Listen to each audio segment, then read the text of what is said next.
Fun buzz kids. खरगोश और कछुए की मजेदार कहानी। बहुत समय पहले एक जंगल में एक बहुत घमंडी और डींगे मारने वाला खरगोश रहता था। उसका नाम था फेकू। एक दिन वो जंगल के सभी जानवरों के सामने खड़ा होकर अपनी तेज दौड़ने की शेखी बघारने लगा।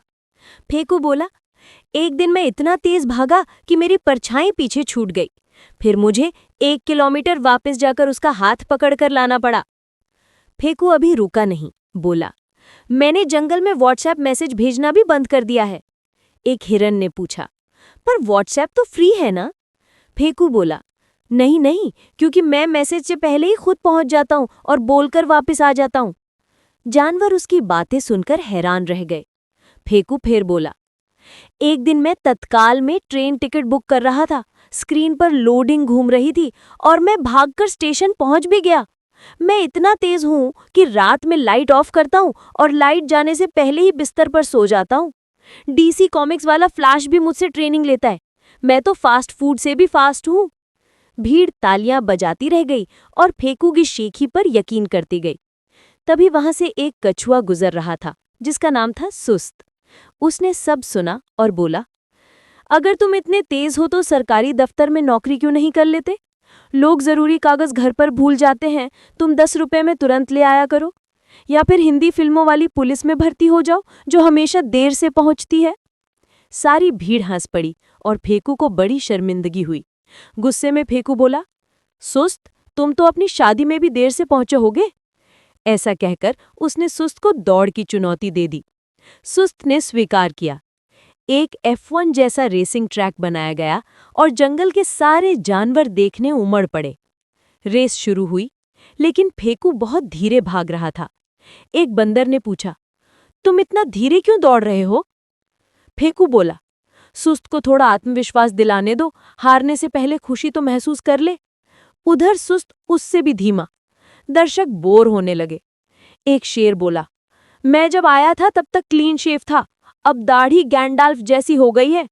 एक लोमड़ी बोली, मैं जब आया था तब मैंने बेटे का नर्सरी में एडमिशन कराया था। अभी जीवन साथी का फोन आया, बेटा कॉलेज पास कर गया, अब शादी के लिए लड़की ढूंढो। सबको लगा जैसे सदियां बीत गई हों। काफी देर बाद फेकू सुस्त को पीछे छोड़कर आगे बढ़ गया।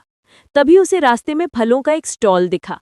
स्टॉल की मालकिन एक बिल्ली थी जिसका नाम था कांता और दुकान का नाम कांता बेल। बोर्ड पर लिखा था, 1 लो 100 फ्री।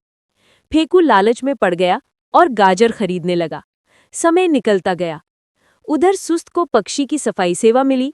उसने अपना कवच साफ करवाया जो इतना चमकदार हो गया कि उसकी चमक दूर खड़े फेकू की आंखों में चली गई। फेकू को कुछ दिखाई नहीं दे रहा था। चलते चलते फेकू को रास्ते पर एक सोता हुआ ज़ीब्रा दिखा। फेकू बोला, अरे, हमारे जंगल में ज़ीब्रा क्रॉसिंग कब बन गई? और वो उस पर कदम रखकर आगे बढ़ गया।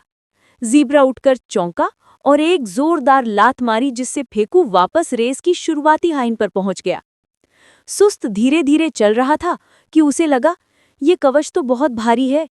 उसने कवच उतारकर पास की गिलहरी परिवार को किराए पर दे दिया। बच्चों ने उसे स्लाइड की तरह इस्तेमाल करना शुरू कर दिया। बिना बोझ सुस्त इतनी तेज भागा कि चीता भी आंखें फाड़ कर देखता रह गया। उधर फेकू पेट भर खाने से सो गया। अंत में सुस्त जीत गया।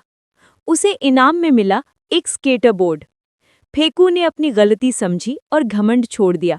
उसने एक विनम्रता सिखाने वाला थेरेपी सेंटर खोल लिया। कहानी की सीख, हमें कभी घमंड नहीं करना चाहिए और सफर हमेशा कम बोझ में करना चाहिए। ऐसे ही मजेदार वीडियो के लिए लाइक और सब्सक्राइब करें। कमेंट करके बताइए कि आपको कौन सा सीन सबसे अच्छा लगा।